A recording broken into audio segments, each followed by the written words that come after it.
Baik.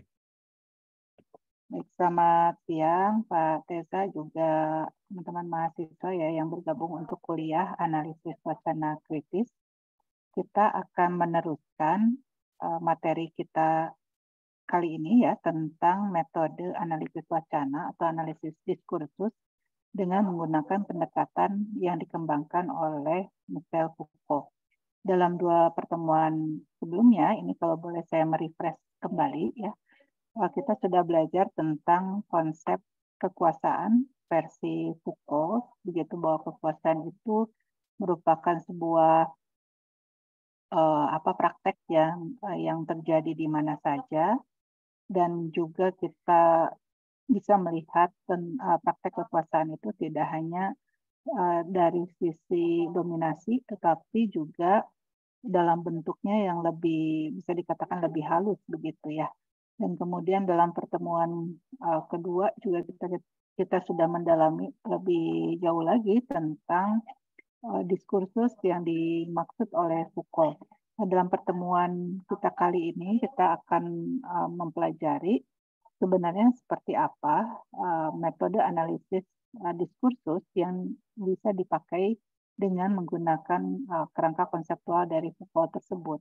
Nah, metode diskursus ini tentu punya kekhasan yang nanti mungkin akan berbeda ya dengan metode analisis diskursus misalnya yang dikembangkan oleh Verclaux ataupun oleh Laclau atau oleh teoretisi lainnya. Nah, jadi dalam 2 minggu ke depan ya, sekarang dan minggu depan, kita akan mengkaji secara lebih praktis mungkin ya, penerapan atau penggunaan metode analisis diskursus dengan menggunakan pendekatan Foucauldian. Mangga Pak Tessa, saya persilakan waktu dan layar itu untuk bisa menyampaikan materinya. Mangga. Baik, Bu, terima kasih Ibu Dr. Caroline atas pengantarnya. Saya mulai perkuliahan hari ini. Teman-teman semuanya apa kabar ya? Semoga semuanya senantiasa diberikan kesehatan. Dan saya juga mohon maaf kepada teman-teman semuanya, lahir dan batin. Tentunya selama perkuliahan kita ada hal-hal yang mungkin saja kurang berkenan bagi teman-teman dari saya tentunya. Dan itu saya secara tulus mohon maaf, lahir dan batin. Dan untuk perkuliahan kali ini tadi bagaimana kita menganalisis ya wacana menggunakan pendekatan Foucauldian begitu. Nah, karena kemarin kita sudah belajar bahwa pendekatan Foucauldian itu ternyata agak berbeda ya, karena dia ada dalam level makro begitu, sehingga kita tidak serta-merta mengupayakannya dengan langsung saja begitu kita mengacu kepada level makro dalam artian wacana ya begitu yang besar gitu. Namun juga kita harus juga melakukan sebelum dekonstruksi, katakanlah seperti itu, tetapi juga kita harus mengupayakannya terlebih dahulu melalui rekonstruksi teks begitu ya. Dan teks dalam konteks ini, dalam konteks perkuliahan ini, artinya kita harus memahami teks secara diskursus ya teman-teman ya. Bukan teks secara mekanik dalam artian ada A, B, C, D, E, F-nya begitu ya.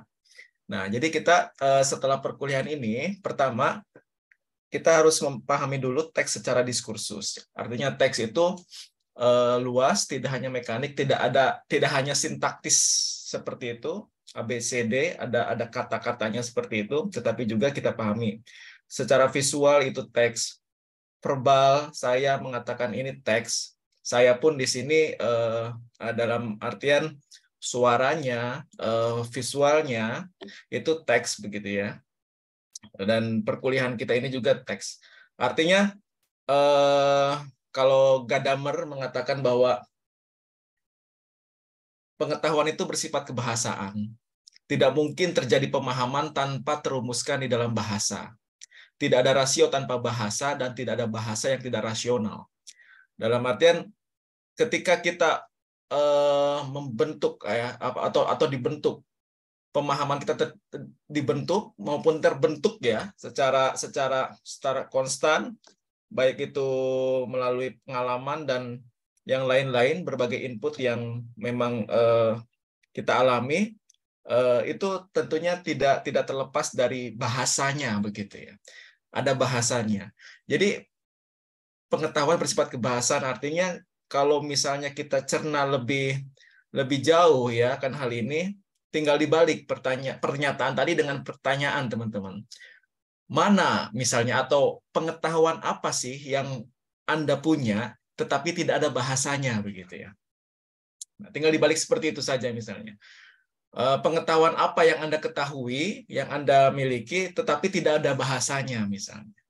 Nah, jadi coba sebutkan misalnya. Nah, kan dengan coba sebutkan seperti itu, nah ini jadi ketemu ya apa ya yang saya ketahui tetapi saya tidak bisa menyebutkannya. Artinya ketika kita bisa menyebutkannya itu ada bahasanya, gitu ya. Nah, misalnya dalam wilayah yang transendental misalnya ya,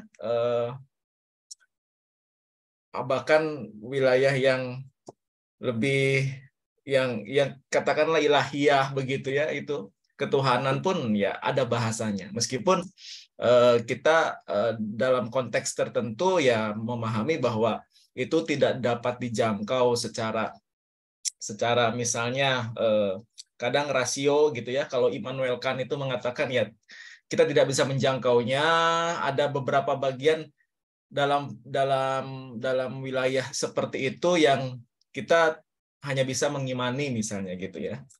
Nah, jadi artinya ketika hal seperti itu terjadi ya mungkin secara filosofis masih bisa. Nah, disinilah posisi filsafat memberikan ruang kepada agama dalam artian kita memahami konteks itu dalam wilayah iman kita ya. Makanya ada misalnya akal budi atau imanensi begitu ya. Itu hanya ada dalam ini konteks rasionalitas kita dalam artian di sini iman ya begitu. Nah, itu teman-teman. Jadi kita harus pahami bahwa sebelum wacana itu ya, kita wacana itu tidak terlepas dari teks, konteks, ada praktik sosial yang ada dan tidak terlepas juga dengan budaya ya yang ada di dalam konteks itu. Ya. Juga kita harus pahami bahwa teksnya tadi ya, teksnya ini tidak hanya dipahami secara mekanik, tetapi juga harus dipahami secara diskursus. Misalnya saya memberikan ya katakanlah diskusi seperti ini juga dalam konteks perkuliahan gitu ya. Meskipun saya secara visual mungkin di depan laptop begitu ya, tetapi kan ini secara langsung ya. Nah, beda halnya misalnya saya berbicara seperti ini di depan pohon begitu ya. Atau di pinggir jalan ya di bawah pohon, di depan kayunya saya bicara seperti ini di kayu itu ya, kepada kayu. Nah, ini kan kepada sebongkah kayu. Nah, ini kan di luar konteks gitu. Itulah nantinya ada semacam subjektifikasi, ada penilaian-penilaian. Ya, kita pahami seperti itu dulu. Artinya teks secara luas ini juga bukan hanya mekanik, tetapi juga visual dan lain-lainnya, gitu ya teman-teman. Oke.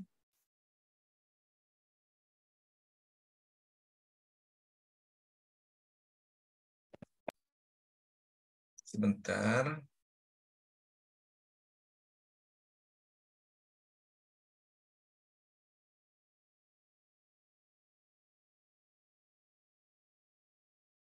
Nah, teman-teman, lagi-lagi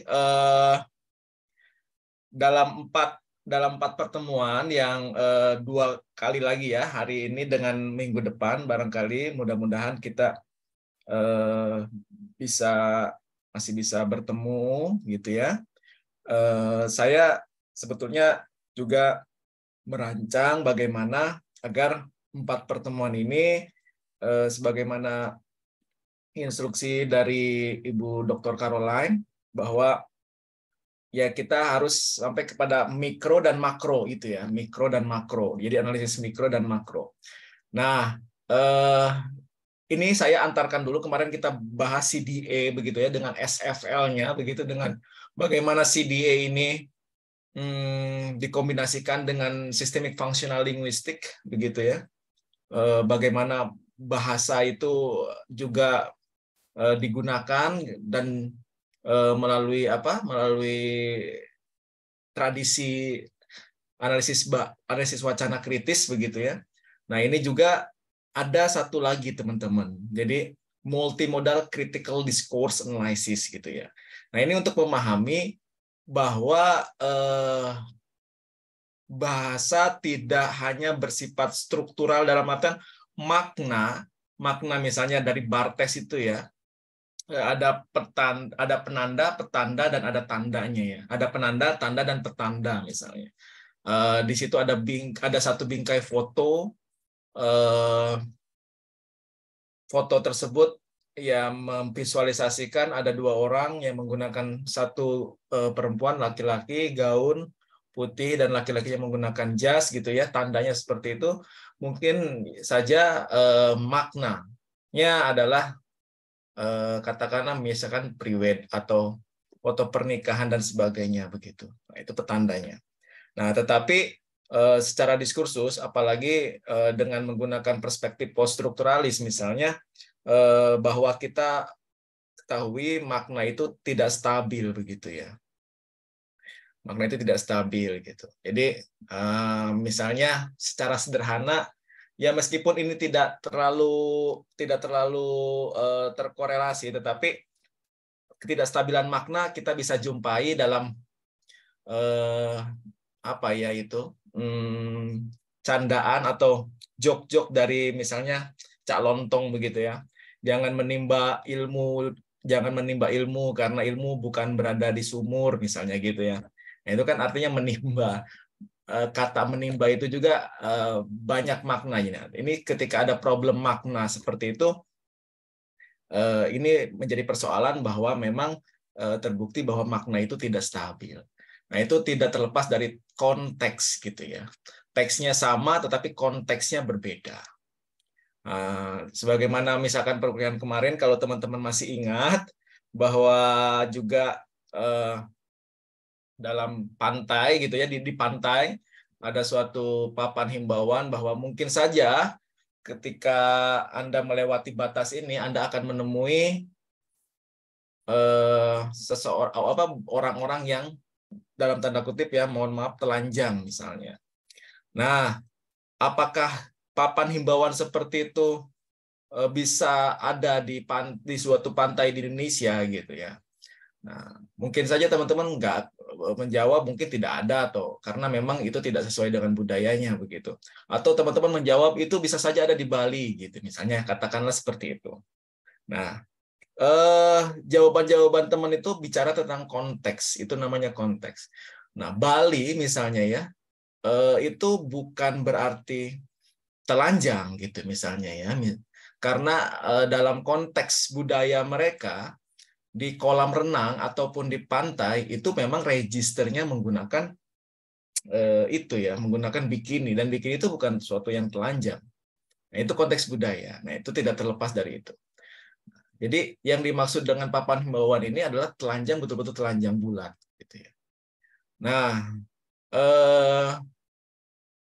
lalu apakah itu akan ada di Indonesia? Ya, tentu saja mungkin tidak ada. Kalaupun ada, mungkin langsung viral gitu ya teman-teman ya, langsung viral dan langsung ditindak mungkin ya, seperti itu. Karena tidak sesuai, tidak kontekstual dengan budaya kita, dengan praktik sosial yang ada di kita. Karena di kita ya, selain orang yang dianggap gila begitu ya, kalau misalkan ada yang telanjang ya berarti itu nah, itu ada nanti subjektifikasi dan objektifikasi ya. Nah, itu diskursus atau teorinya Foucault juga nanti ke depan ke sananya begitu ya. Nah, teman-teman, karena teks itu tidak stabil, makanya kita harus pahami dulu bahwa makna itu tidak stabil. Kita harus pahami bahwa teks itu secara luas ya, dan proses meaning making itu, pembuatan makna atau pemaknaan itu juga tidak hanya didapat dari teks secara mekanik, tetapi juga harus kita pahami secara diskursus. Nah, salah satu pendekatan bagaimana multi layers ya, bagaimana lapisan-lapisan dari wacana ini membentuk dan terbentuk atau dibentuk melalui realitas sosial yang ada, membentuk realitas sosial maupun dibentuk oleh realitas sosial. Nah, ini salah satunya adalah pendekatan multimodal ya teman-teman. Dalam hal ini misalnya pendekatan multimodal itu apa sih? Mungkin saja ya teman-teman, saya tidak meragukan atau mendiskreditkan ini, tetapi maksudnya mungkin saja di antara teman-teman ada yang baru mendengar tentang multimodal dan ya mungkin saja secara linguistik misalnya gitu ya, teman-teman istilah-istilah seperti itu bisa saja baru juga ya mendengar sudah, tetapi mungkin tidak mendalaminya secara serius gitu ya, karena memang secara basic kita bukan orang linguistik begitu ya. Makanya saya untuk ini juga saya bertahun-tahun belajar misalnya di komunitas Posaridayan Sistemik Fungsional Linguistik Indonesia ini gitu ya, untuk ya kita bertemu dari banyak kampus yang ada di Indonesia maupun yang ada di luar negeri gitu, untuk ini ya, untuk apa ya, untuk belajar ini ya. Nah, sehingga ketika teman-teman ada yang kurang dapat dipahami, tolong bisa langsung interupsi atau tanyakan, atau ya di googling saja gitu ya, sekarang mudah gitu ya. Oke, teman-teman ya, ini pendekatan multimodal dan ini bagian dari ketika kita tadi ya level mikro, lalu kita ingin menganalisis makro gitu ya. Wacana. Ya, kita paham bahwa kita bisa pahami bahwa pendekatan atau sistemik fungsional linguistik itu ya kemarin sudah, bahwa ini adalah pendekatan semantik fungsional ya, yang mengeksplorasi baik itu bagaimana orang-orang menggunakan bahasa untuk konteks sosial yang berbeda begitu ya, dan bagaimana bahasa itu distruktur, terstruktur dan penggunaannya dalam suatu sistem semiotik begitu ya. Terus CDA, nah ini ya, ini SFL, ini CDA. Nah, ini mengacu pada apa sih? Ya, membongkar makna begitu ya. Kita mengkaji makna dari kepercayaan, dari nilai-nilai, dari persepsi kita, dari pengalaman, dari ideologi. Nah, ini teman-teman. Jadi ini keywordnya ya, kata kuncinya tuh ini. Jadi ketika kita menggunakan CDA untuk melakukan kajian sesuatu atau penelitian, itu bisa ya dengan keyword-keyword ini yang kita kaji itu apa aja sih ya, kita bisa kajinya kepercayaan ya, sistem kepercayaan, nilai-nilai, persepsi, ya, pengalaman dan ideologi misalnya. Ini bagaimana wacana ini juga tertanam gitu ya di dalam artefak dan diartikulasikan oleh partisipan. Nah, itu bagaimana kita membongkar itu. Bagaimana partisipan misalnya memaknai pekerjaannya sebagai aktor pemerintahan gitu ya. Atau bagaimana seorang partisipan ini memaknai proses politik yang dialaminya begitu selama pemilu, atau bagaimana pekerjaannya di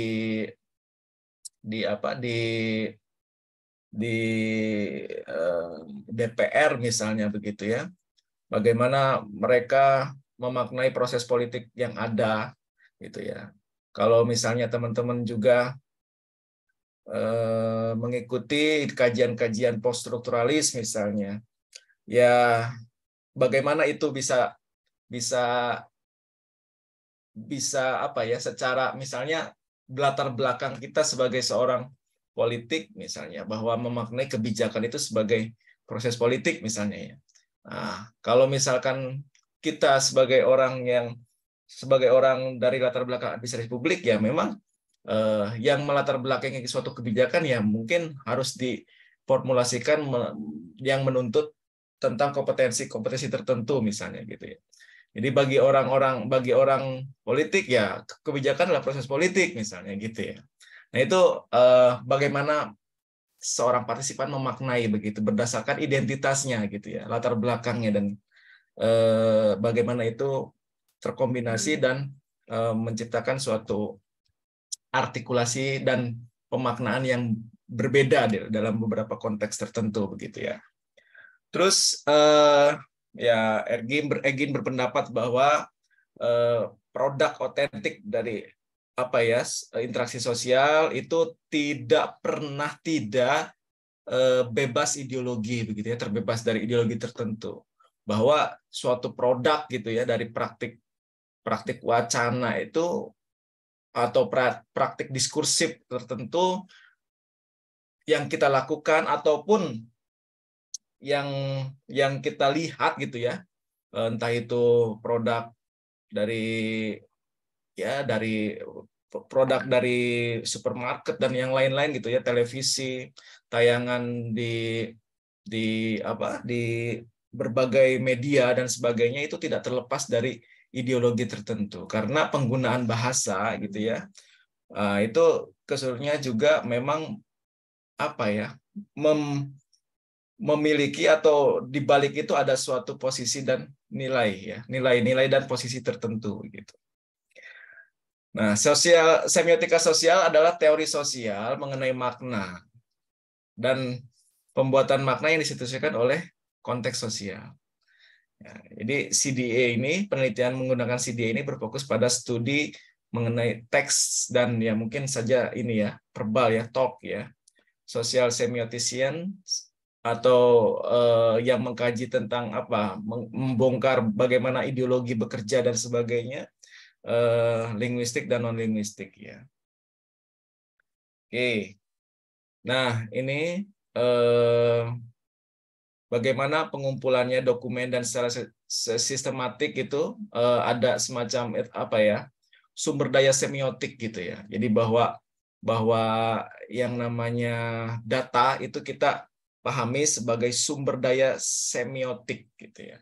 Jadi mau itu teks, mau itu visual ya, teks secara mekanik dan itu maupun itu visual, misalnya foto atau teman-teman yang senang tidak keluar begitu ya, senang di depan laptop saja misalkan dalam melakukan penelitian ya kan, teman-teman bisa browsing gitu ya, bisa berselancar di internet begitu, teman-teman bisa menemukan banyak sekali sumber daya semiotik begitu ya.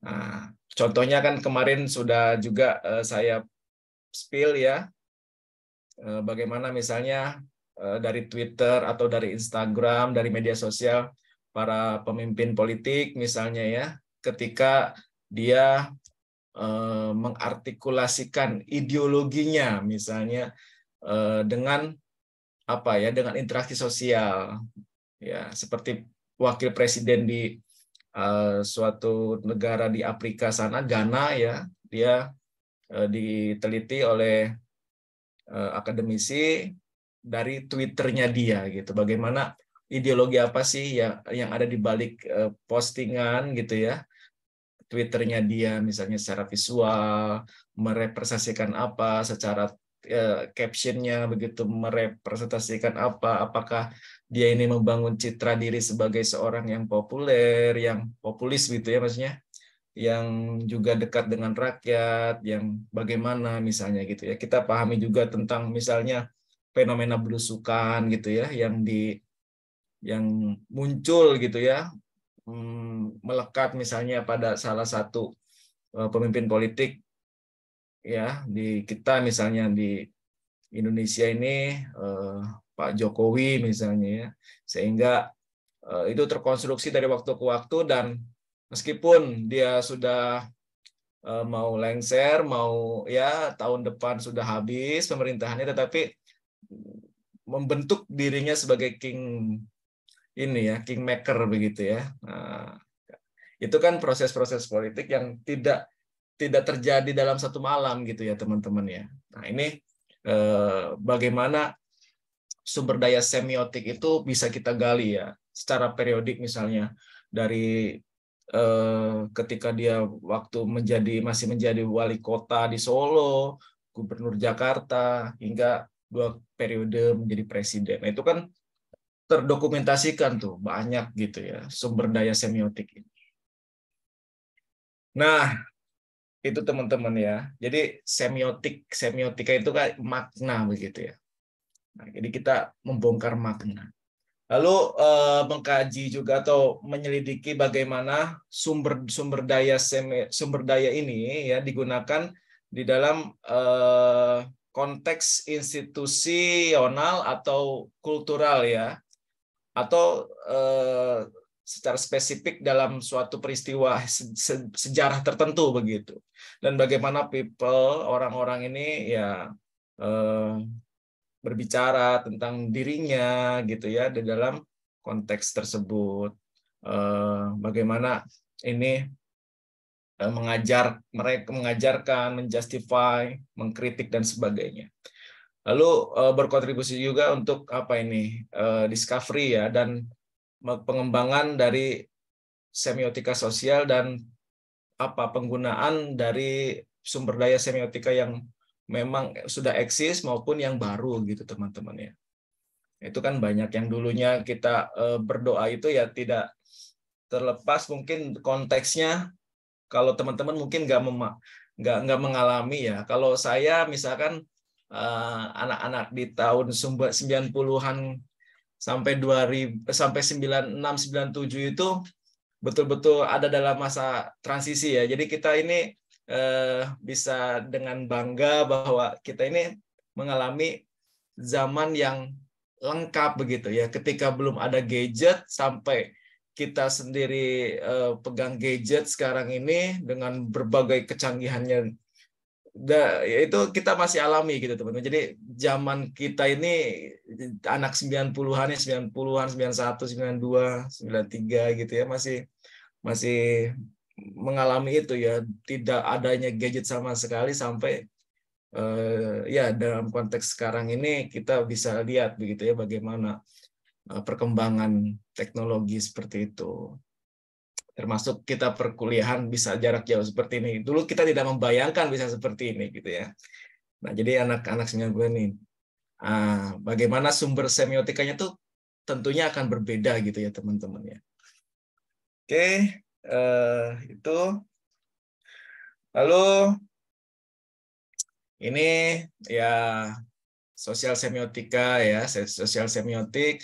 Lalu bagaimana praktik pembuatan pemaknaan secara sosial ya.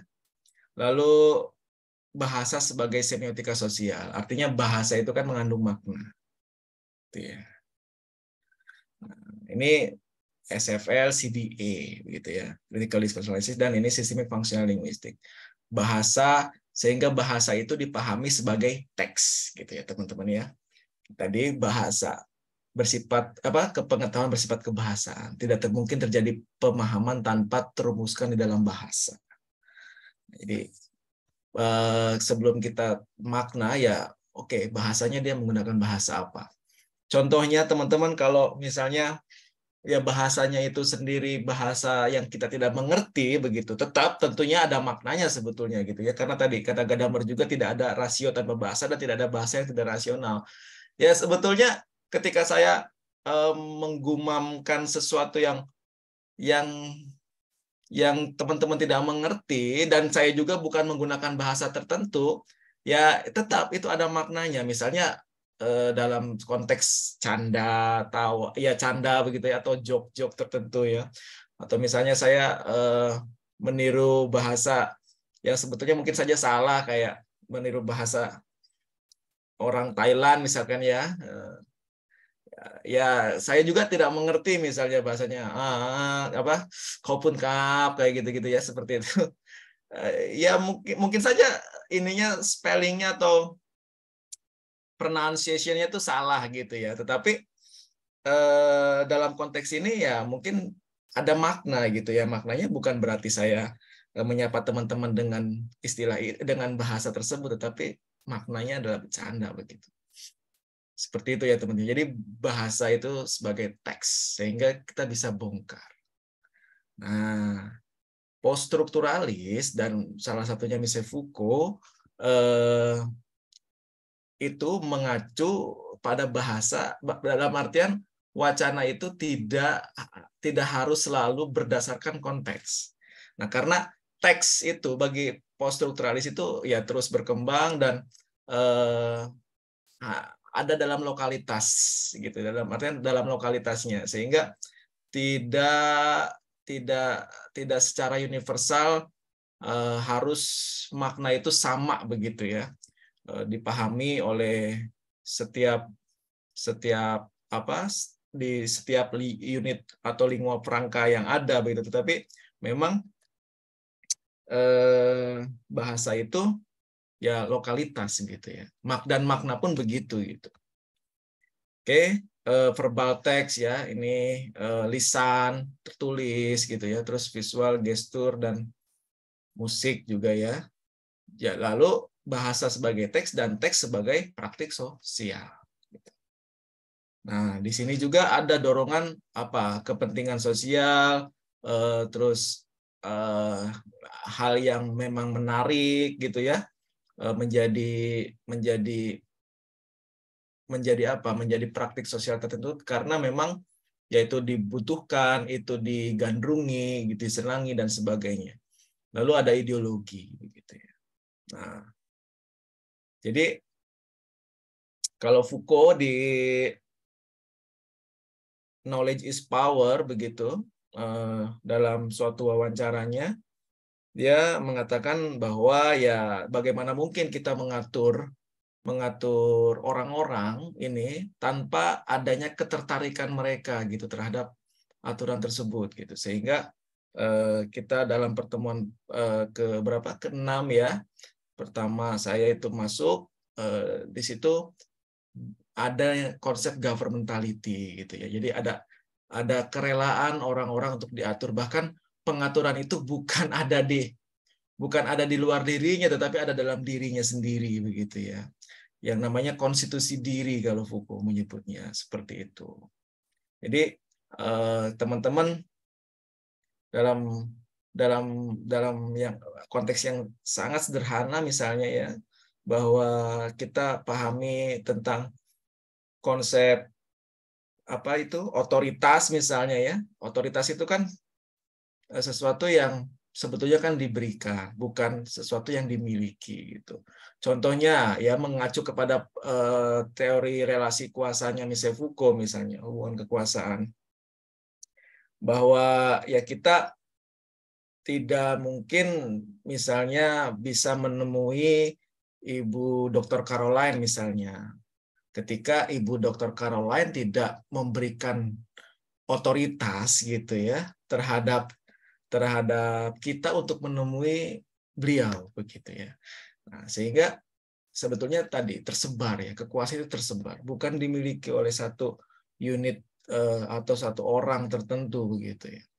Nah, justru yang namanya kekuasaan itu ada dalam diri kita, konstitusi diri kita. Kita mengizinkan tidak gitu ya, suatu otoritas tertentu berlaku dan beroperasi bagi kita misalnya. Gitu ya. Nanti wacana misalnya kayak semacam hidup sehat. Oh iya, hidup sehat itu wacana hidup sehat itu di balik di dalamnya tuh ada apa aja, misalkan makan teratur, makan makanan bergizi sehat dan sebagainya, lalu olahraga, minum air putih dan sebagainya, itu kan semua konstruksi pengetahuannya begitu. Tetapi ketika itu menjadi wacana bagi kita ya kita punya otoritas toh gitu. Bukan punya ya, dalam artian kita diberikan otoritas untuk memilih melakukan itu atau tidak gitu ya. Nah, karena ada pengetahuan yang di-share gitu ya. Ada pengetahuan, itu kenapa ada hubungan antara pengetahuan dan kekuasaan gitu. Bukan saja pengetahuan kekuasaan itu saling terkorelasi, tetapi kekuasaan membentuk suatu pengetahuan untuk melegitimasi dan melanggengkan kekuasaannya gitu. Jadi pengetahuan itu dibentuk gitu ya oleh kekuasaan untuk apa? Ya untuk kepentingan kekuasaan itu sendiri misalnya. Nah, Contohnya apa ya, teman-teman? Banyak ya sebetulnya, kayak kita ada dalam suatu event tertentu, misalnya malam apresiasi seni misalnya ya, atau fashion show, baju-baju atau hasil-hasil karya-karya seni lah begitu. Nah, sedangkan kita sendiri sebetulnya tidak mengerti begitu ya, kenapa seni ini begitu mahal misalnya dalam lukisan tertentu atau apapun itu, atau busana begitu ya. Nah, tetapi ada otoritas-otoritas terkait yang diberikan, ya otoritasnya itu diberikan oleh halayak untuk apa? Untuk memberikan penilaian, lalu mereka sama-sama halayak dengan tadi ya didorong oleh otoritas ini juga mengkonstruksi yang namanya legitimasi, sehingga legitimasi itu dapat dipahami konstruksi bersama begitu ya. Nah, dia lalu dengan otoritasnya, dengan kompetensi tadi ya, kekuasaan itu ya, kompetensi kan kekuasaan, apa namanya, sekolah yang mungkin sekolah seni sehingga dia mendapatkan suatu sertifikat gitu ya, pengakuan dan sebagainya, itu kan semua kekuasaan begitu. Lalu dia mengatakan bahwa ini adalah seni yang bagus, yang jos dan sebagainya begitu ya. Sehingga itu memberi nilai tertentu untuk karya seni tersebut. Nah, mungkin jadi harganya mahal. Meskipun misalkan kita tidak mengerti tentang itu. Jadi betapa realitas itu kan diciptakan sebetulnya gitu ya teman-teman ya. Realitas diciptakan ya, juga teks itu menciptakan suatu realitas, dan realitas juga dibentuk gitu ya oleh teks tadi gitu ya. Dan teks juga memang dibentuk juga sebetulnya oleh realitas yang ada gitu ya. Misalkan dalam perkuliahan kemarin ya, apa, ada simbolisasi atau papan himbauan dilarang berenang gitu ya. Nah, realitasnya kalau misalkan papan dilarang berenang itu ya dengan tanda apa strip merah itu tidak ada, katakanlah pantai, hanya pantai saja begitu yang kita lihat. Mungkin saja ya kita realitas yang ada dalam pantai itu hanya pantai gitu, tanpa atribut-atribut yang lainnya. Tetapi ketika teks gitu ya, pantai apa dilarang berenang ini ditempatkan di situ, sehingga akan ada realitas yang lain yang muncul dalam pikiran kita begitu ya, bahwa pantai ini sudah diatribusi oleh apa? Oleh teks tadi, dilarang berenang. Oh, artinya mungkin kita akan berpikir bahwa pantai ini adalah pantai yang berbahaya, ada hiunya atau arus bawah lautnya seperti apa dan yang lain-lain ini. Itu artinya realitas baru diciptakan melalui apa? Melalui teks yang ada di pantai itu gitu ya. Begitupun sebaliknya gitu. Teks itu dilahirkan, diproduksi karena memang konteks situasi, kondisi yang ada, memang pengetahuan yang ada membentuk sehingga teks itu harus diproduksi begitu. Ya memang betul karena memang lautnya gitu ya, pengetahuan kita. Artinya lautnya begini, ada yang korban dan sebagainya, sehingga perlunya ada himbauan seperti itu. Makanya teksnya diciptakan, dilahirkan, maksudnya diproduksi. Ya, jadi artinya bukan hanya mengkonstruksi tetapi dikonstruksi.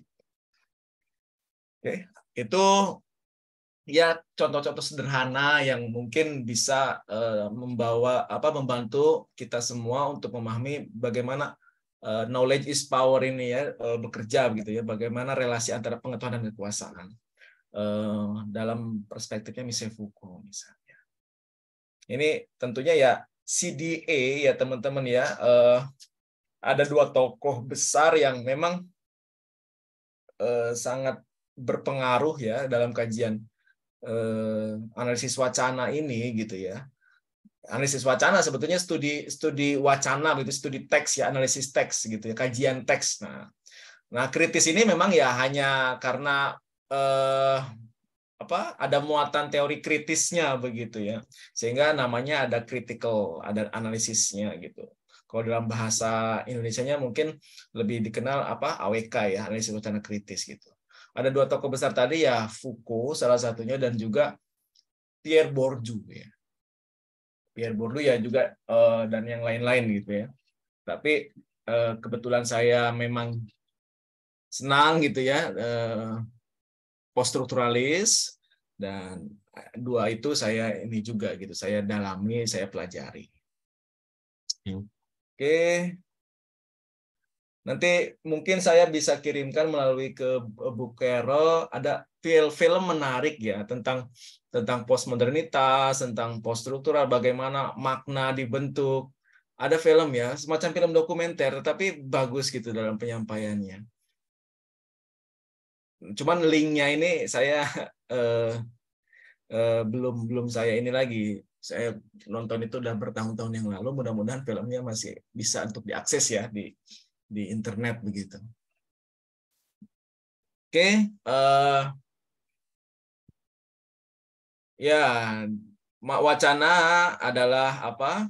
Pemaknaan atau makna dari teks ya dalam referensi untuk apa? Untuk situasi apa? Untuk konteks situasi dan konteks budaya begitu ya.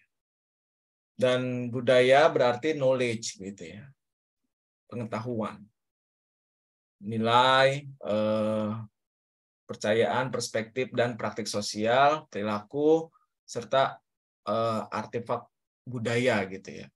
Terus situasi dapat juga termasuk apa ya, rutinitas, aktivitas formal, informal, akademik dan non akademik gitu ya, ritual dan juga personal ataupun profesional. Nah, ini sifat dari CDA begitu. Bertujuan apa sih?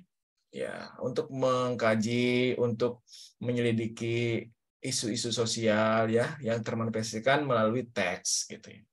Teks, sehingga kata kuncinya tadi teks, jangan dipahami secara mekanik, secara sintaktis saja begitu ya. Ada ininya, juga kita harus memahami teks secara diskursus. CDS juga secara ya sejatinya adalah bisa juga dikaji melalui kualitatif ya. Artinya itu sebagai dimensi kualitatif maupun kuantitatif ataupun keduanya begitu. Oke. Mengacu pada paradigma konstruktivis dan kritis gitu ya. CDA atau penelitian tentang ya peneliti CDA ini ya memahami bagaimana masalah sosial itu dimediasi atau dimodulasi melalui ideologi atau hubungan kekuasaan dan ideologi yang ada begitu ya. Nah, ini dilanggengkan oleh apa sih? Oleh penggunaan bahasa tadi ya, yang tertulis, yang dalam bahasa lisan begitu, atau teks multimodal di dalam ya pengalaman kita secara personal, pengalaman akademik kita maupun ya kehidupan profesional kita. Oke, CDA juga pendekatan analitis interdisipliner teman-teman, sehingga tidak hanya bagi teman-teman di prodi ilmu politik, tidak hanya juga di sosial humaniora yang itu ya, kalau di Unpad itu fakultas bahasa ya mungkin ya, fakultas bahasa budaya, fakultas budaya FIB ilmu budaya ya, ada bahasa dan yang lain-lainnya, tidak hanya di situ juga. Jadi tapi CDA ini bahkan bisa digunakan pendekatannya dalam kajian-kajian mengenai arsitektur, teman-teman. Ya, arsitektur, desain bangunan tertentu yang memang membutuhkan suatu ya selain tentunya keamanan, juga bagaimana itu harus estetis gitu ya, harus estetik, dan ya tentunya CDA bisa digunakan dalam kajian, dalam studi-studi seperti itu. Tidak hanya kualitatif tentunya.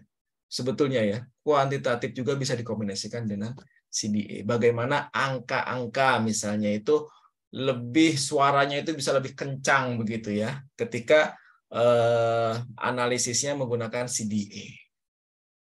Ya, karena dia dia mendeskripsikan.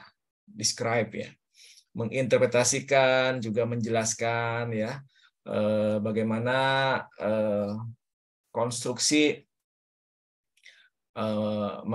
mengapa wacana ya mengapa dan bagaimana wacana itu konstruksi wacana maintain memelihara itu melegitimasi suatu inequality ya, sesuatu yang tidak equal, tidak setara begitu.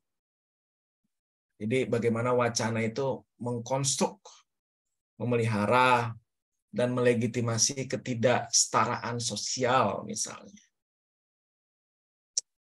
Teman-teman. Dan discourse atau wacana dapat juga dipahami sebagai model dari dunia begitu ya, suatu model dunia sebagai model, dan termasuk juga komponen seperti jenis-jenis partisipan, aksinya partisipan, idenya, value yang ada, yang dia yakini, tujuan-tujuan hidupnya, dan ya latar belakang dan lingkungan dan sebagainya begitu ya. Oke, sampai di sini ada yang perlu didiskusikan lebih lanjut terlebih dahulu, silakan teman-teman, atau ada yang perlu ditanyakan?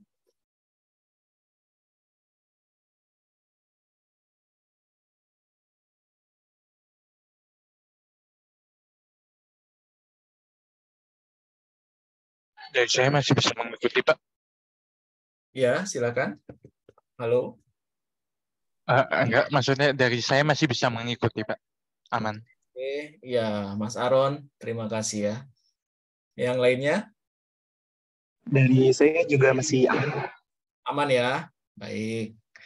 Ya, jadi, nah ini Fairclough dan Wodak ya, 97. Basicnya ya secara prinsip bahwa critical discourse studies itu juga mencoba berupaya untuk memahami bagaimana problem sosial ya, social problem.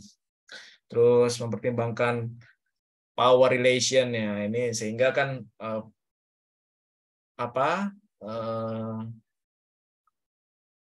pemangku kebijakan misalnya kita pahami di sini misalnya Ibu Carol sebagai ketua katakanlah ya bahwa pendekatan Foucault juga begitu penting juga untuk mata kuliah ini misalnya. Ini kan juga tentunya itu ya teman-teman ya, ada semacam tadi antara hubungan kekuasaan dan pengetahuan misalnya gitu. Nah, power relation ya. Terus di dalam ya praktik diskursif gitu. Diskurs dimanifestasikan melalui teks ya yang membentuk budaya dan masyarakat. Juga wacana meng-create suatu ya cara kerja ideologis begitu ya. Nah, wacana. Oke, saya misalnya tanya kepada teman-teman, mungkin di sini ada yang Muslim, juga ada yang non-Muslim. Misalnya saya tanya kepada yang Muslim dan menggunakan hijab misalnya, kenapa Anda menggunakan hijab? Tentunya bisa saja mungkin Anda mengatakan bahwa ini adalah ajaran agama untuk menutup aurat dan sebagainya. Oh, dari mana Anda mengetahui hal itu? Misalnya dari orang tua begitu ya, atau dari guru ngaji misalkan. Oke. Nah, itu kan bagaimana cara kerja ideologis dalam hal ini dalam konteks agama begitu ya teman-teman ya. Nah, lalu menciptakan suatu realitas masyarakat dengan hijab begitu. Jadi praktik sosial gitu ya. Nah, ini seperti itu teman-teman. Kira-kira ya. Diskurs juga ya historis begitu sifatnya ya teman. Terus analisis diskurs juga interpretatif dan explanatory teman-teman. Jadi ini sifatnya interpretatif gitu ya teman-teman. Sehingga ketika teman-teman paradigma penelitiannya misalnya menggunakan positivis, ini nggak masuk gitu ya teman-teman. Karena ini konstruktivis ya, interpretatif. Artinya makna terus pemaknaan bagaimana orang memaknai kehidupan, pengalaman dan sebagainya, itu tidak tidak serta-merta hanya ya artinya tidak positifis gitu ya, tidak positivistik. Ini interpretatif gitu ya. Dan explanatory. Terus diskurs juga sebagai suatu bentuk dari aksi sosial dan hubungan di antara teks dan masyarakat ya, dan society itu dimediasi dan dimodulasi. Artinya teks dan masyarakat ini ada dalam suatu konteks gitu ya. Saya bicara di sini karena konteksnya berkuliah, beda dengan halnya saya ngomong seperti ini di depan tiang listrik gitu ya, di bawah. Nah, itu kan konteksnya lain gitu. Mungkin ya, konteks kegilaan mungkin gitu ya, dan sebagainya. Ada kan Foucault ini ya dia agak bercanda juga gitu. Bagaimana sih misalnya di rumah sakit jiwa begitu, ada orang pasiennya sedang mancing gitu di ember begitu ya. Nah, lalu dokternya lewat, udah dapat berapa ikannya? Nah, si orang gilanya ini bilang, wah dokter ini gila apa? Masa mancing di ember dapat ikan? Nah, kan ini jadi bingung ya. Jadi, nah ini konteks ya. Nah, artinya, oke ya dokter ya memang konteksnya dia ada semacam ya kedekatan secara emosional bahwa memang ya menyapa saja gitu ya. Nah, tapi ini dianggapi secara serius oleh orang gilanya. Ya dia memang benar juga gitu ya, rasional juga. Mama. Nah, yang gila tuh yang di dokternya apa ininya ya. Tapi ya yang jelas itu ya tadi konteks ya.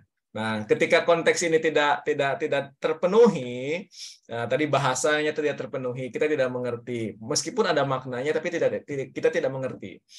Nah, maka teks itu tidak memiliki dampak yang luas gitu ya. Katakanlah, dan ini teman-teman, teks secara mekanik seperti ini ya, itu ada keterbatasan gitu ya. Makanya dalam semiotika sosial misalnya, dia perluasannya itu ke simbol-simbol gitu ya, ke bahkan gambar, warna itu dikaji begitu ya. Karena apa? Karena itu lebih luas begitu. Ya kita mungkin bisa memahami teks seperti ini ketika kita paham bahasanya begitu. Gimana kalau teksnya pakai bahasa kanji misalnya, pakai teks kanji ya, atau pakai teks ya huruf Mandarin seperti itu ya kan nggak ngerti juga misalnya. Atau ya teks ini tapi bahasanya lain gitu, tadi pakai bahasa ya kita tidak mengerti. Nah, ini keterbatasan. Tetapi kalau menggunakan simbol, menggunakan gambar itu lebih luas, gitu ya. Bisa dipahami lebih luas. Nah, misalnya kenapa sih kalau kita ke bioskop gitu ya, ada exit warna hijau, ada exit warna merah gitu. Nah, kok kenapa dibedakan dari warna? Nah, ini semiotik ya, teman-teman. Jadi kalau kalau yang warna hijau itu adalah memang jalan keluarnya ke situ, kalau warna merah exit hanya untuk keadaan darurat misalnya. Jadi itu teman-teman. Terus juga misalkan lampu merah gitu ya, traffic light itu warna hijau ya jalan gitu ya. Nah itu dimanapun ya seperti itu, sehingga bisa universal gitu katakanlah. Tetapi kalau poststrukturalis yang dilihat adalah kontradiksinya begitu, bukan universalitasnya itu, bukan. Jadi kontradiksi-kontradiksi yang ada. Oke, nanti kita lihat ya contoh-contohnya mungkin di hasil-hasil penelitian yang sudah dilakukan di berbagai database, jurnal yang ada ya teman-teman. Nah ini misalnya ya ada gambar ya ini kok namanya artikel begitu ya tentang makanan sehat. Nah ini ada teksnya. Nah, ini ada gambarnya dan gambarnya juga berwarna ya teman-teman. Ini adalah contoh dari teks multimodal teman-teman. Teks multimodal. Jadi ada teksnya, ada gambarnya, teksnya juga bukan hanya satu ini ya, tapi juga ininya ukurannya juga berbeda-beda nih ya. Dan ini ada gambar berwarna pula gambarnya. Jadi ini multimodal. Apalagi ya video gitu ya, gambar bergerak itu multimodal. Misalnya saya juga dalam teori pembelajaran bukan hanya PPT misalnya yang saya buat, tetapi juga ya saya sering share gitu ya ke teman-teman mahasiswa buku ataupun misalnya artikel jurnal untuk dipelajari. Terus misalkan kita membuat suatu kegiatan ya, learning based project misalnya. Terus juga saya menggunakan beberapa media sosial seperti YouTube gitu ya. Ada media itu, yaitu adalah pendekatan multimodal dalam teori pembelajaran yang saya upayakan sehingga pembelajaran bisa berjalan lebih efisien, lebih efektif dan sebagainya. Tentu dengan Zoom seperti ini juga gitu ya. Nah, ini kalau Unpad itu ada hybrid gitu ya. Nah, itu salah satu juga cara bagaimana ini agar dapat diakses ya. Itu multimodal ya. Ini kan ada visualnya, saya bisa teman-teman melihat gitu, dan berwarna pula gitu. Ada suaranya dan yang lain-lainnya. Oke, memungkinkan nggak ya teman-teman kalau misalnya saya ingin teman-teman mungkin menjawab gitu ya, atau mendiskusikan gambar ini gitu ya dengan ini manifestasi dari makna ya. Wacana apa sih gitu ya yang ada di gambar ini yang terkait dalam 3 poin ini misalnya teman-teman. Bagaimana makna di dalam teks ya, makna dari teks ini adalah suatu referensi dari konteks budaya dan konteks situasi. Dalam artian ketika ya ini konteks budaya seperti apa sih, lalu ya buah-buahan dan sebagainya. Terus lalu yang mengatakan ini siapa misalnya ya. Kalau yang mengatakan ini saya dan saya misalkan bukan seorang dokter atau ahli gizi, ya mungkin saja teman-teman nggak berdampak ya. Dalam artian kata saya itu nggak berdampak. Tapi ketika teman-teman ini dapat dari ya meskipun dari artikel koran, dari teks koran, tetapi yang mengatakan di sini misalkan mengacu kepada apa, menurut siapa gitu ya, yang memang diberikan otoritas untuk mengatakan ini makanan sehat ya, itu akan punya dampak lebih besar gitu daripada orang yang tidak diberikan otoritas untuk itu. Oke. Nah, terus budaya berarti ya pengetahuan, nilai-nilai, apa yang diyakini ya, kepercayaan-kepercayaan, perspektif dan praktik sosial, perilaku dan tadi ya sudah ya, dan bagaimana situasi dapat ya itu termasuk ya formal informal, akademik dan non akademik, ritual dan rutin dan sebagainya. Ya mungkin ya 14.20 ya. Ya saya langsung aja lah. Jadi kira-kira seperti itu ya. Kalau tidak belum bisa ini, coba teman-teman langsung interupsi aja ya.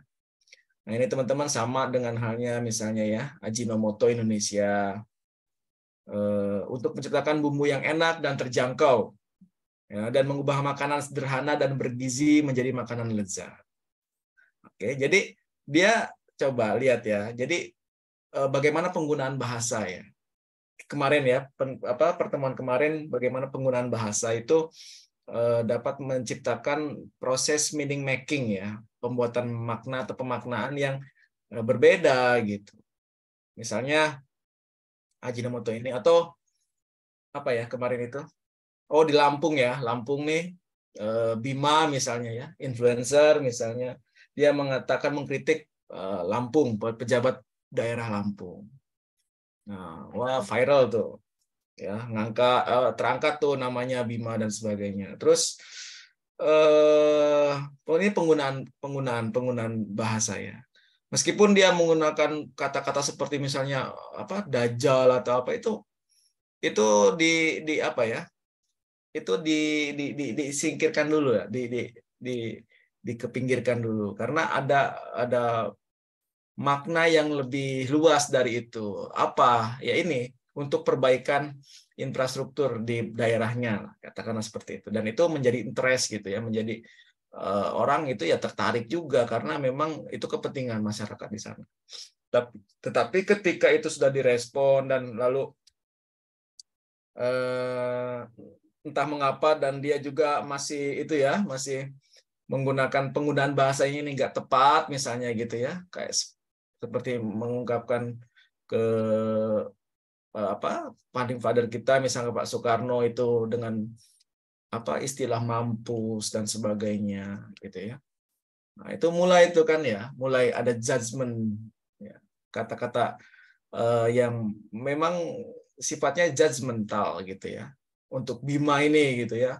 Tuh mulai yang tadinya konteks tertentu ini dipinggirkan ya jadinya itu diambil lagi dikaji lagi oleh para netizen ini untuk apa? Untuk memblaming si Bima gitu ya.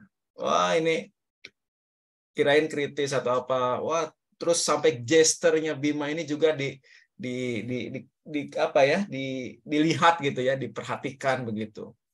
Nah, ada judgmental gitu ya, ada kata-kata judgmental terhadap si Bima ini. Ya, terus juga dulu ada pernah seorang apa ya aktivis atau aktor politik gitu ya yang mengatakan misalkan Kalimantan sebagai tempat apa jin buang anak katakanlah seperti itu ya kasusnya itu ya sehingga wah rame begitu itu kan bagaimana penggunaan bahasa itu ada atribut yang dilekatkan kepada apa pada Kalimantan dengan penggunaan bahasa seperti apa itu juga berdampak begitu ya teman-teman karena tadi pengetahuan power is apa knowledge is power begitu jadi ramai jadi kasus kan gitu ya nah ini jadi hati-hati teman-teman misalkan ketika kita juga sekarang ini ya bukan berdoa bukan lagi hanya di ini tapi juga di medsos ya dengan caption-caption tertentu lalu ya transformasi gibah juga ya terjadi gitu ya ada transformasi gibah yang tadinya gibah itu hanya mulut sekarang ini dengan apa dengan jari-jari kita nih jempol begitu ya ya gibah sehingga bisa ditransformasi nah, padahal mah ya tetap aja gibah gitu ya kalau menggunakan teorinya apa eksistensi dan esensinya dari Sartre misalnya gitu ya eksistensinya ya teks gitu jempol tapi ya tetap aja mengatakan itu apa proses relasional begitu ya seperti itu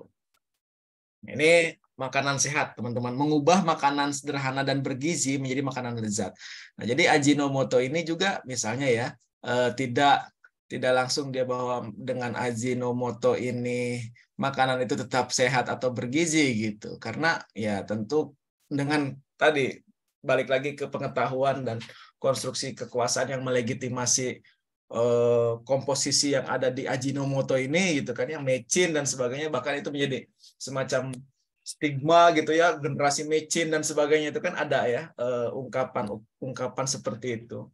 Nah, tapi dengan bagaimana bahasa ini coba ya bergizi menjadi makanan lezat. Jadi gizinya ini tetap dilampirkan gitu di sini. Nah, sehingga ketika kita sekilas saja melihatnya oh Ajinomoto ini bergizi gitu padahal bukan Ajinomotonya yang bergizi gitu ya.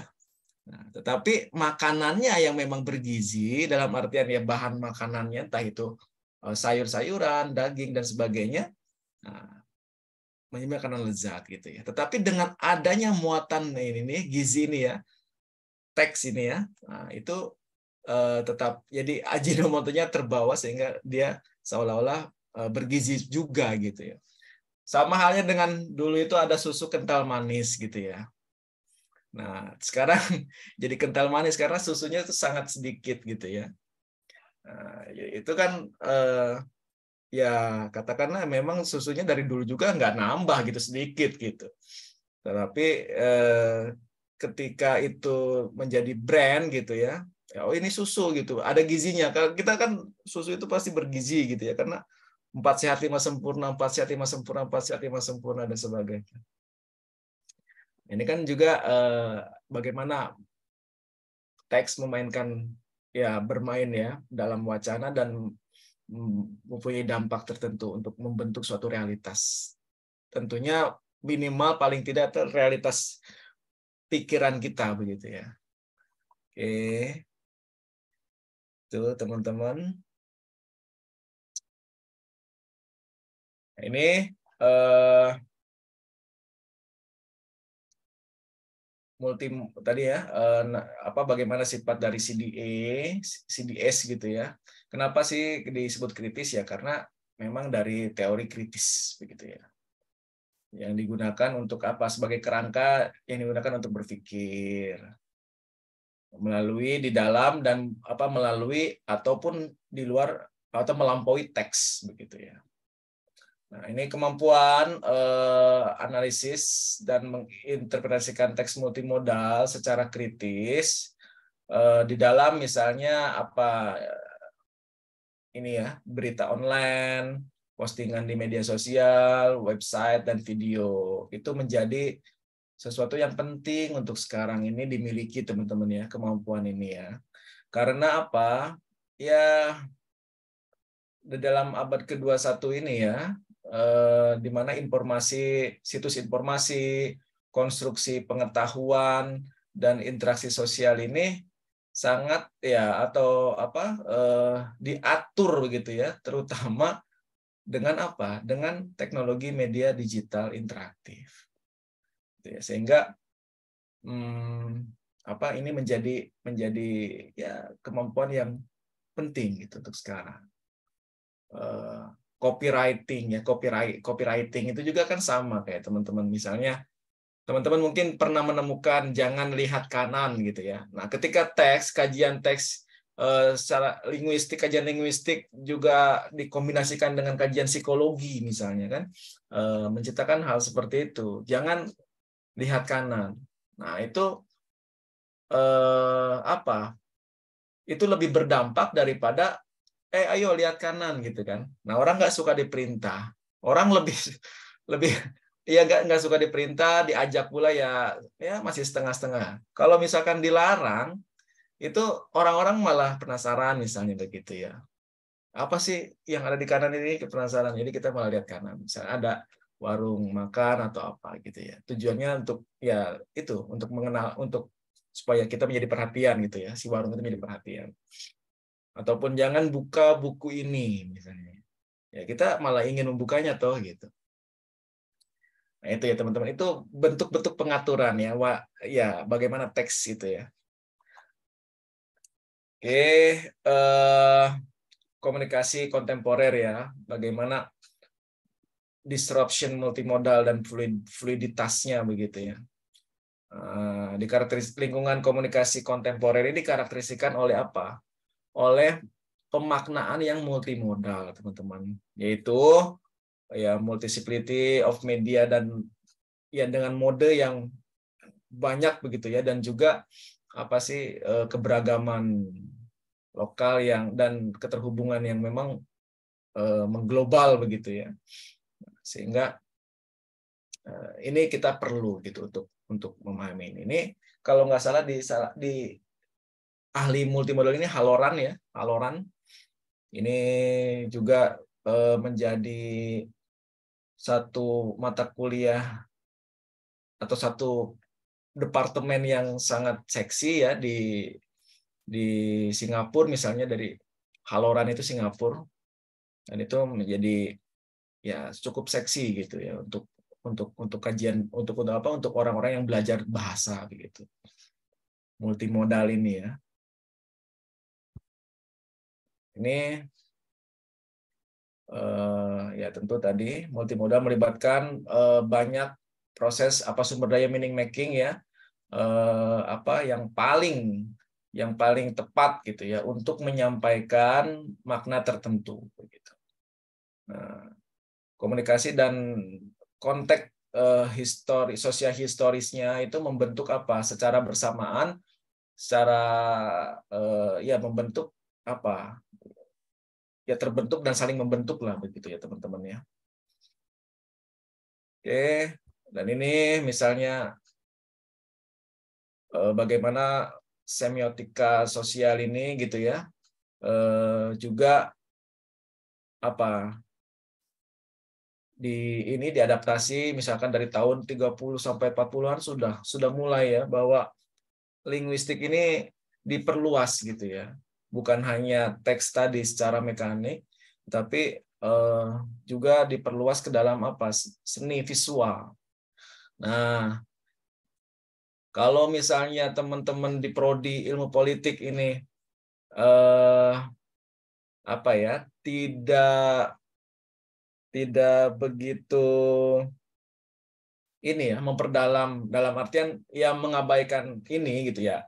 Ya saya kira sikap yang kurang tepat begitu, karena ini kita pengaturan bagaimana pengaruh secara politik, bagaimana wacana politik itu tadi dikonstruksi ya dan dikomunikasikan secara multimodal gitu ya. Bahkan ini sudah dipelajari dari jauh-jauh hari sebelumnya begitu ya kalau di luar negeri sana, dan kita ini ya itulah, kita ini mungkin selalu ada di belakang itu karena memang kita tidak memulai untuk ini, untuk lebih eksploratif begitu.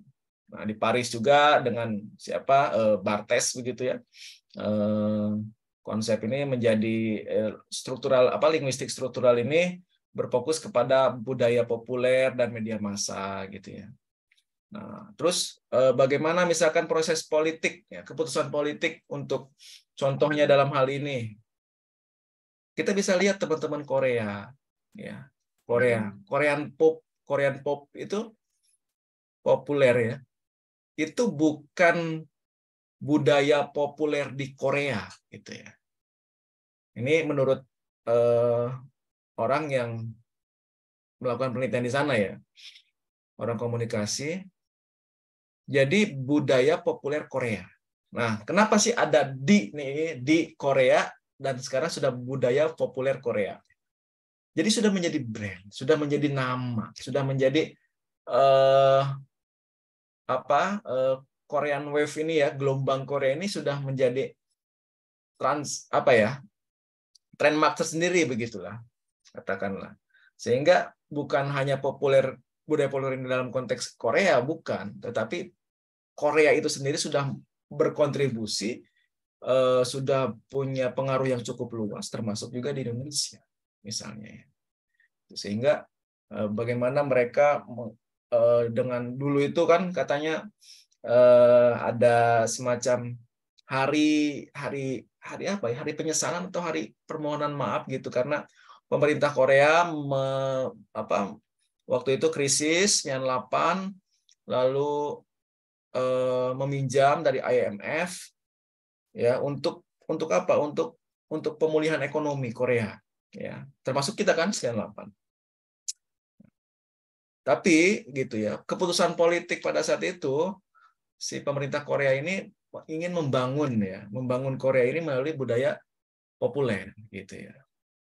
Jadi dia industri musik, industri perfilman, hingga hari ini ya fashionnya dan yang lain-lainnya itu menjadi ya tadi budaya populer Korea gitu ya, menjadi transmark tersendiri begitu, sehingga cukup signifikan begitu.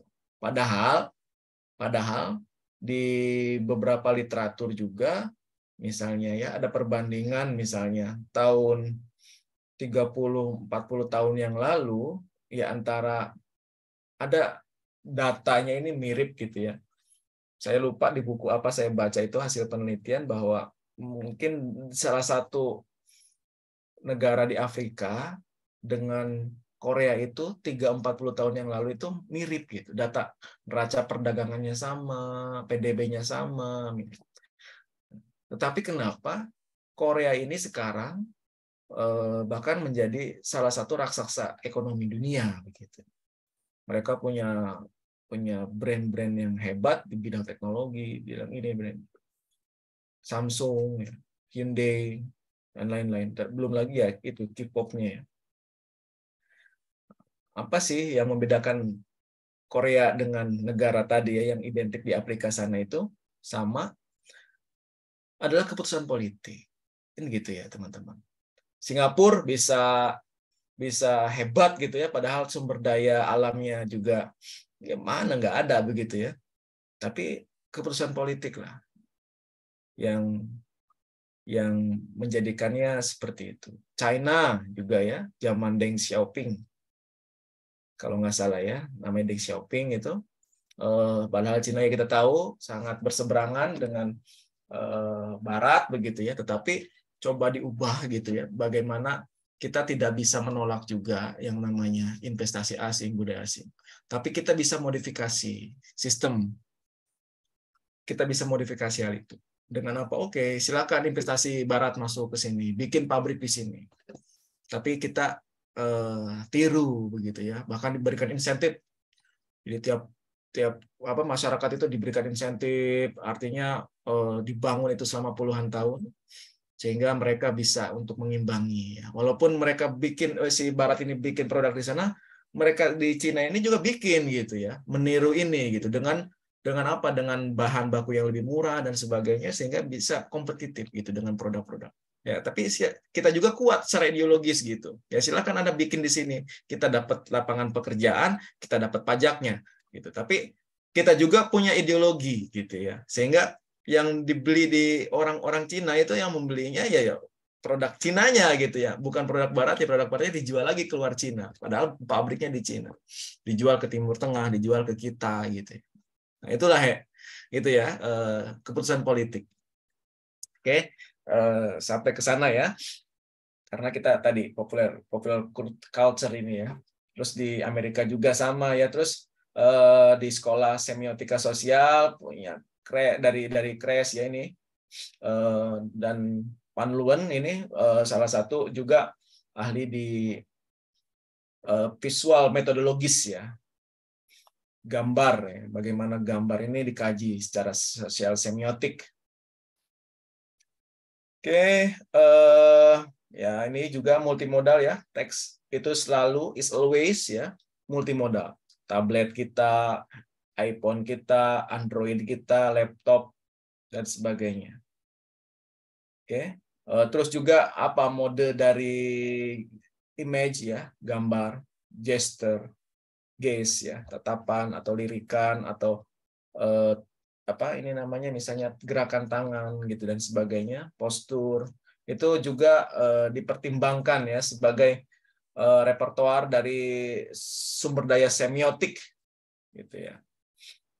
Dan ya komunikasi multimodal. Dan juga kita selalu tiap hari itu sebetulnya ya selalu terlibat dalam interaksi sosial secara multimodal. Kita melihat warna yang berbeda-beda beragam gitu ya. Kita melihat gerakan orang-orang, kita melihat bagaimana desain struktur bangunan-bangunan tertentu, bangunan rumah kita, bangunan barang ya, lemari dan sebagainya itu semuanya multimodal, dan itu juga bukti dari bagaimana teks bekerja gitu ya, dalam artian misalnya kita pahami misalkan konsep minimalis gitu ya, itu kan berdampak gitu terhadap apa, terhadap arsitektur bangunan, yang penting wacana misalnya, yang penting fungsinya ya, fungsional, daripada misalnya ketika kita tidak memiliki lahan yang luas ya, konsep minimalis ini kan laku begitu ya, lalu digunakan dan sebagainya. Nah, itu kan wacana begitu teman-teman. Tapi tetap saja toh sebetulnya ya penting nggak penting, tetapi ketika wacana itu dioperasi berlaku beroperasi gitu ya, kita melihat bahwa itu tidak bisa kita abaikan gitu. Makanya dipilih dan laku gitu ya konsep minimalis. Padahal ya luas ya, misalnya di tempat tinggal yang luas dan pekarangan yang luas ya sebenarnya lebih enak juga gitu ya.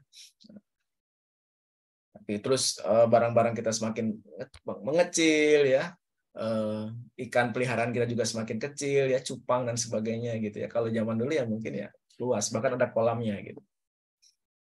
Oke, ya ini multimodality sebagai grand theory. Nanti saya juga mungkin apa namanya ini bagikan ke teman-teman ya, jadi tidak perlu di ini sekarang. Terus ya ini, jadi teks dan konteks ya teman-teman.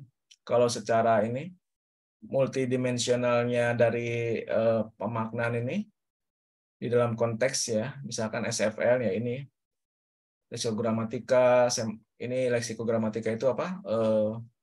Bagaimana tata bahasa dan apa itu? Ya kalimat itu disusun dan sebagainya. Semantik, pragmatik, register ya tadi ya. Kemarin saya juga udah contohkan gelas wine itu hanya untuk wine gitu, lebih sesuainya. Lalu gelas cangkir untuk kopi atau teh misalnya kan gitu ya. Genre, discourse, ideologi dan sebagainya. Ini keyword yang memang ketika kita menggunakan CDA maupun FDA, Foucauldian Discourse Analysis, ini yang nantinya dibongkar. Nah ini kalau udah discourse, ideologi ini makro gitu ya teman-teman. Ini kita dari sini. Oke. Ya ini SFL dan multimodality.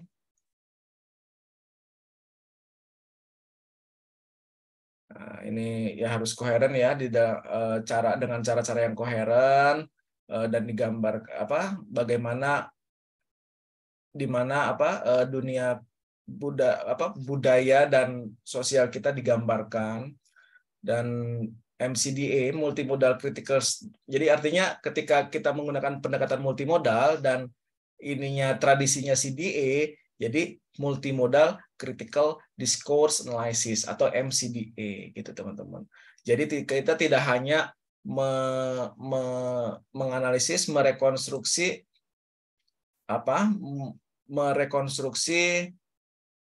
teksnya, tetapi juga kita merekonstruksi sumber daya semiotiknya yang didapat dari gambar. Kira-kira seperti itu, teman-teman. Jadi SFL multimodality, bagaimana bahasa ini ya kita kaji. Lalu di sini multimodality-nya, tadi tatapan, image, gesture, postur tubuh dan sebagainya ya. Semuanya itu bentuk-bentuk yang bisa kita pahami, itu bisa dikaji. Spasial ya, ruang gitu, linguistik dan yang lain-lainnya. Nah, makanya sehingga jadi MCDA gitu ya. Nah, CDA kemarin SFL, sekarang MCDA. Lalu besok pertemuan minggu yang akan datang kita ke FDA gitu ya. Bagaimana nanti rekonstruksi dan dekonstruksi begitu, wacana. Itu pertemuan terakhir saya mungkin ya nanti minggu depan. Bagaimana rekonstruksi dari CDA, SFL, lalu MCDA, dan bagaimana analisis ini dari mikro ke makro, dan makronya ini kita kaji dengan pendekatan Foucauldian gitu. Jadi kita bongkar dari teks ya, teks, terus bagaimana transit kata per katanya itu, kata kerja yang digunakan itu ada proses apa aja secara linguistik, lalu gambarnya juga karena kita secara diskursus ya, makna itu tidak stabil sehingga kita pahami teks secara diskursus yang lebih luas, tidak hanya sintaktis dan sebagainya.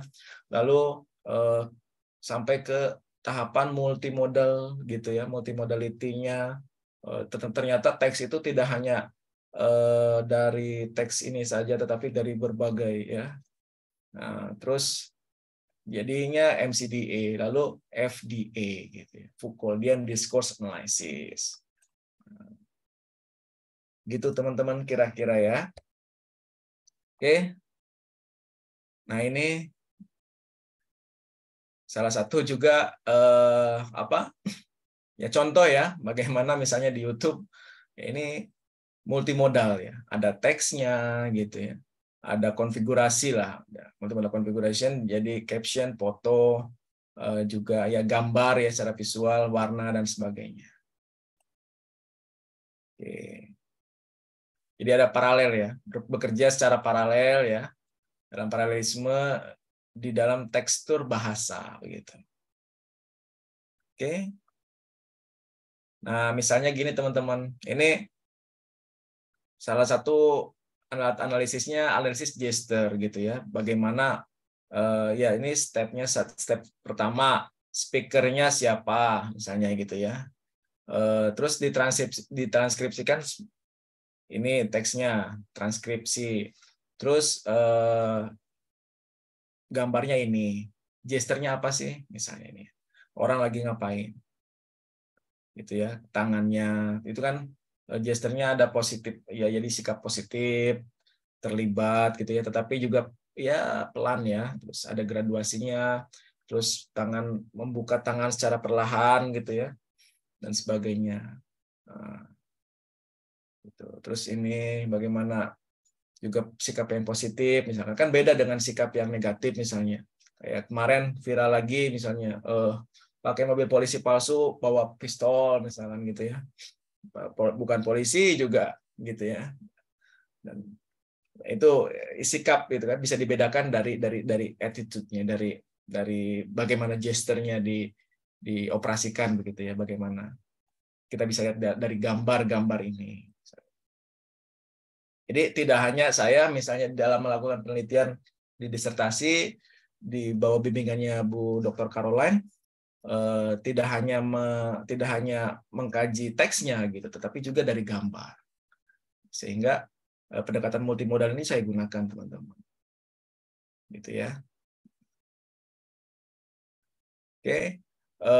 Ya ini contoh juga sama. Terus nah ini teman-teman misalnya ya, sosial semiotik mengacu pada apa sih sifat dari hubungan di antara material semiotik gitu ya. Material semiotik itu ini semua. Warna itu material semiotik. Ini semua nih teman-teman. Ini ada logo ini polisi, ini material semiotik. Semiotik material maksudnya. Materi semiotik gitu ya, materi makna. Ini seragam gitu ya. Itu juga sama. Ini Foucault ini teman-teman ya. Foucault, bagaimana mereka tuh diatur dengan nomor ya, nomor tahanan di penjara gitu. Agar apa sih? Agar ya ada apa? Pertama ada konsep misalkan panoptikon, dihubungkan dengan panoptikon. Pengawasan itu kan dipermudah toh dengan adanya gambar-gambar ini. Jadi ada di lahirnya apa itu ya? Bu Dr. Caroline di bukunya lahirnya penjara atau apa ya itu ya, klinik. Oh ya, klinik ya lahirnya klinik ya itu ya misalnya bagaimana ini dikodifikasi begitu ya, dengan dikodifikasi dengan nomor-nomor, dengan seragam, sehingga membedakan antara tahanan dan bukan tahanan gitu ya, sehingga pengaturan itu juga bukan lagi harus serta-merta dipelototi terus kan gitu. Dengan dibuat seperti ini kan, oh iya ini ada, tentu saja ada secara visual ada kapasitas yang berbeda. Ini adalah tahanannya, atau apa itu namanya ya, penjahatnya begitu misalnya ya. Dengan seperti kan ada atribut. Oh iya ini dia ada tersangka, ada subjektifikasi sudah di sini gitu kan. Terus ditutup matanya dan sebagainya. Gitu ya. Terus ini senjata, terus apa namanya ini bajunya ya, kenapa hitam, logo apa aja yang nempel di situ, baret dan sebagainya, ada senjata gitu. Ini kan ada leveling, ada tingkat-tingkat yang berbeda. Kok kenapa pakai laras panjang segala sih gitu untuk mengawal ini? Ini kan ada level yang berbeda toh, misalnya tingkat kejahatannya yang dilakukan oleh orang ini misalnya. Gitu.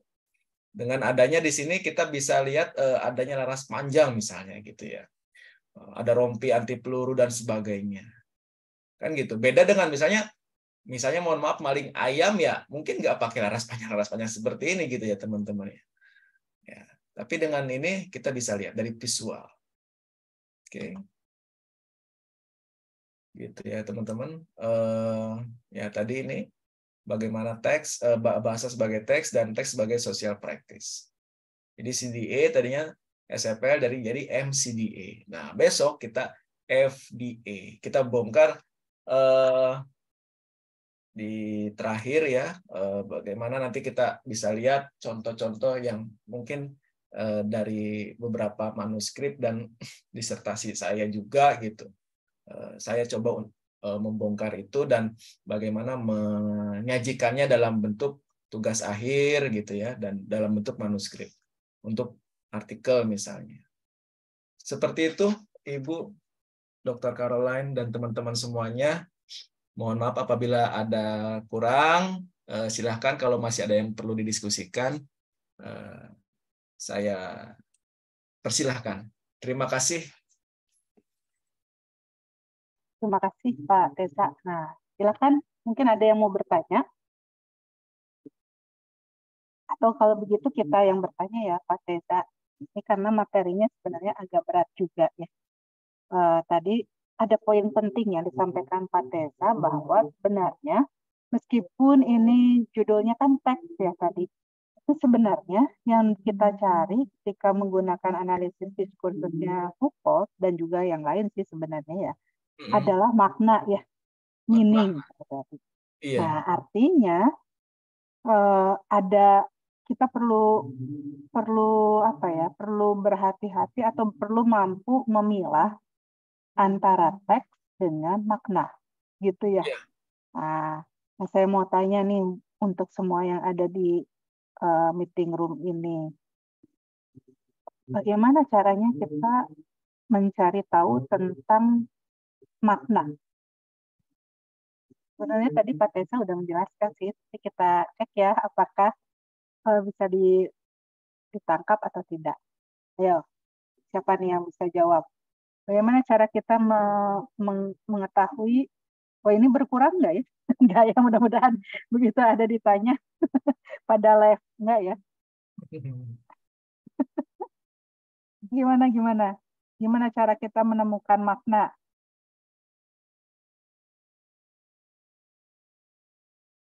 Ya, silakan teman-teman. Jadinya cuma tinggal 3 ya, ada Atur, ada Heren, ada Karina. Coba Atur dulu deh. Atur ada? Ada Ibu. Ya, Ini gimana Atur? tadi berarti vokal Dian ya, bukan perspektif ya. Ya. Yang saya tangkap ya Bu, karena tadi juga cukup kompleks ya pembahasannya kalau tentang diskursus ini. Tapi kalau saya lihat sih, yang pasti kalau vokal biasanya mengidentifikasi kekuasaannya Bu yang ada di dalam diskursusnya. Karena ya siapa yang memiliki kekuasaan kan untuk menentukan makna itu, dan siapa yang menentukan aturan-aturan yang harus diikuti dan bagaimana kekuasaan tersebut dipertahankan juga menurut saya korelatif gitu Bu dengan apa yang tadi dibahas. Terus juga kita bisa mengidentifikasi kontradiksi sama pergeseran maknanya Bu. Karena kan kalau dalam analisis Foucauldian tuh makna kan nggak selalu konstan dan stabil ya kalau nggak salah. Tapi kan harus terus berubah dan bergeser, ada shifting values gitu. Jadi kita harus tahu dulu kontradiksi dan pergeseran maknanya di dalam diskursusnya apa. Terus mungkin yang saya pahami juga tadi Foucault itu kan kalau nggak salah menganggap pengetahuan dan praktik itu sebagai bagian dari diskursus ya. Jadi kita perlu menganalisis pengetahuan dan praktik yang terkait dengan diskursus yang akan kita analisis gitu. Gitu sih Bu kalau dari saya. Oke, gimana Pak Teza? Ya, terima kasih Mas Muhammad Atur ya, Mas Muhammad Atur. Tentu saja ya, saya senang sekali jawabannya.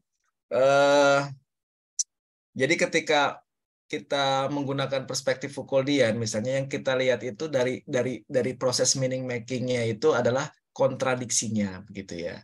Jadi kata kuncinya di situ.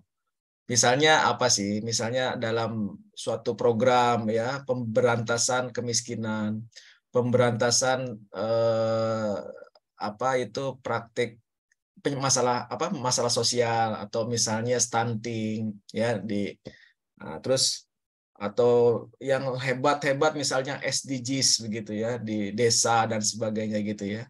Nah itu kan ya meaning making itu kan hebat gitu ya, bagus ya, maknanya itu kan bagus gitu, ada program ini, ada treatment gitu dari pemerintah, tapi yang dilihat oleh Foucauldian itu bukan hebat maknanya itu bukan, tapi kontradiksinya di situ itu apa gitu. Nah sehingga ketidakstabilannya itu bisa dilihat tuh di situ, sehingga teks itu harus terus harus terus dilihat gitu. Nah, bukan hanya dari makna awalnya gitu ya, tetapi bagaimana konsistensinya dan sebagainya. Apakah betul tuh SDGs itu sehingga desa itu bisa oke, bisa jos gitu dengan tadi ya adanya dilakukan pendataan ini itu kan kekuasaan gitu ya, bekerja gitu ya. Lalu dibangun berdasarkan kompetensi-kompetensi yang ditawarkan oleh para ahli gitu. Padahal misalnya yang ada di situ bertentangan misalnya karena ya tadi tersebarnya kekuasaan yang ada gitu ya, tidak hanya ada dalam satu kompetensi tetapi banyak kompetensi mungkin yang lebih bisa berdampak gitu, ataupun misalnya kompetensi yang ada dalam lokalitas tertentu di situ gitu, sehingga kompetensi yang ini tidak masuk sebetulnya, tidak cocok dan sebagainya. Nah kontradiksi seperti itulah yang harusnya dilihat ketika kita menggunakan Foucauldian gitu. Saya kira Ibu Dr. Caroline. Oh, oke. Ya, berarti sudah agak ketangkap ya. Nah, ini sebenarnya ada satu contoh yang bisa kita periksa nih dalam konteks ilmu politik ya. Tadi Pak Teza sudah menyampaikan beberapa contoh visual ya, potongan berita gitu tadi tentang misalnya makanan sehat untuk lansia ya. Yang tadi kelihatan makanannya semua kayaknya nggak enak ya. nggak ada fast food gitu ya, nggak ada goreng-gorengan gitu. Gurih ya Bu. Nggak ada yang tampak menarik ya kalau dari tampilannya. Nah ini mungkin juga tadi berkaitan dengan otoritas tadi ya, siapa sih yang membuat gambar itu, dan kemudian tadi makna apa yang kemudian ingin disampaikan dari gambar itu ya, seolah bahwa untuk tetap sehat itu ya memang harus makan makanan yang segar begitu ya, yang alami kan, sebenarnya alami meaningnya itu kan seperti kesananya.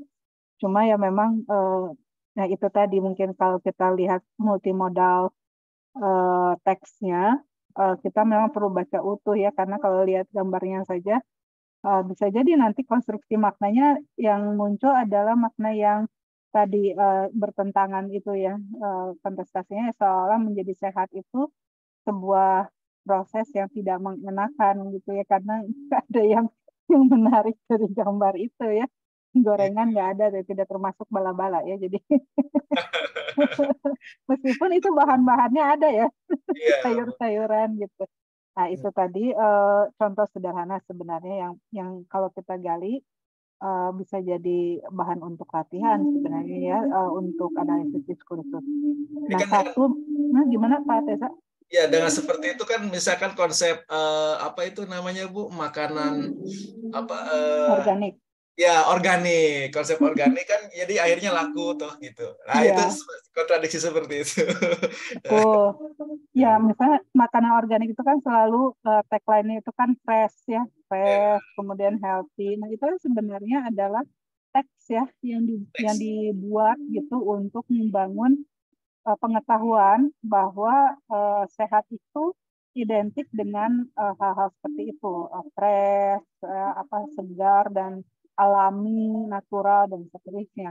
Nah, jadi kalau tadi disebutkan teks itu selalu berkaitan satu sama lain dengan banyak banyak bentuknya maupun dengan dengan hal-hal lainnya, begitu pengetahuan lainnya ya, dengan menelusuri bagaimana teks itu disajikan, kita bisa menelusuri pengetahuan apa yang ingin diciptakan kan sebenarnya seperti itu.